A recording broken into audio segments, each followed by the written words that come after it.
Check out all the cool things that I meal prepped this week, starting with these carb counter tortillas with refried beans. I added a little Taco Bell mild sauce to each one, just like so.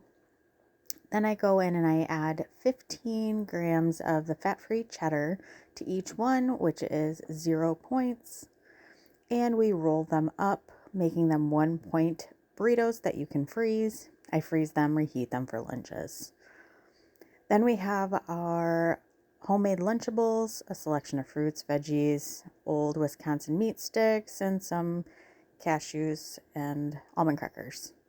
Here we're going to work on a chicken tortellini soup using all the items here. We chop up our celery, carrots, and onions. We use some extra virgin garlic infused olive oil, some minced garlic. Throw that in there. Mix it up, saute it a little bit, throw in the vegetables, let that saute as well for probably about 5 minutes, and add in a little salt and pepper, whatever you'd like for your liking. Mix it up, saute a little bit longer. Then we're going to go ahead and get our chicken broth out. So here we have the Organic Pacific. Go ahead and pour in a 32-ounce container of this. So go ahead and dump it all in there, and then we will bring it up to a nice boiling simmer along with some of these different seasonings. We're going to add the thyme, again, just to your liking. I don't have measurements, and the rosemary, and then a couple bay leaves. Just make sure to take those out at the end.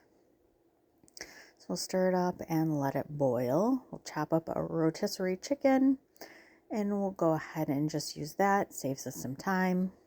So we'll throw that in the pot, mix it all up, and lastly, after this is boiling well, we'll just throw in our 5 cheese tortellini, just the 10-ounce package, and we'll bring it to a boil again, probably for about 10 or so minutes, and there it is. So I just set it up. There's 4 servings, and enjoy later on. Now we'll chop up some onions and peppers to use as our base for our fajitas this week. Super easy with this chopper. I just throw them in there and chop, chop, chop. It's really easy to keep it all together in the container underneath. So we can just mix them all at the same time. As you can see, onions, green pepper, and red pepper. And it cuts like butter. So pull out the tray and they're all in there. Super simple. So I just throw it in a container to store in my fridge, and I'll have pepper mixes for whatever I need this week. If it's fajitas or pico or just add to tacos, you name it. It's great to have on hand. So while that's done, we'll set that aside, and then we'll start on our potato bases. This is great for potato bowls. You can make taco bowls or whatever you'd like. So we'll take these potatoes and we'll chop them up. So we'll start with our chopper here as well. You can add like 5, 6, 7 potatoes each time. Just push down and chop. Super simple. This chopper saves me a lot of time.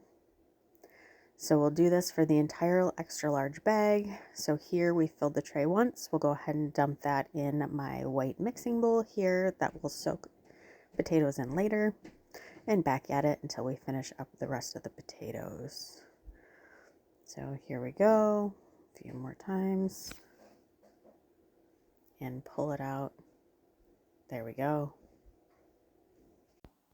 Now that we have them all together, we go ahead and throw some cold water in here to help release the starches, clean them up a little bit. So they'll sit here, 15 minutes, drain them, and then you want to dry them out really well. So I lay them out on some paper towel until they're bone dry.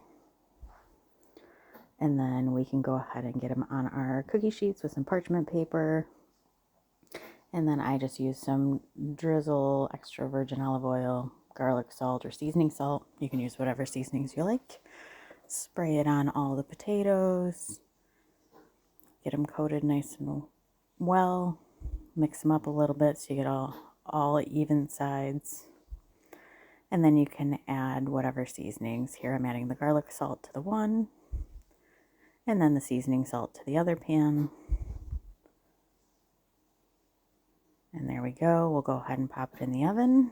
And 40 minutes later, we got these crispy brown potatoes.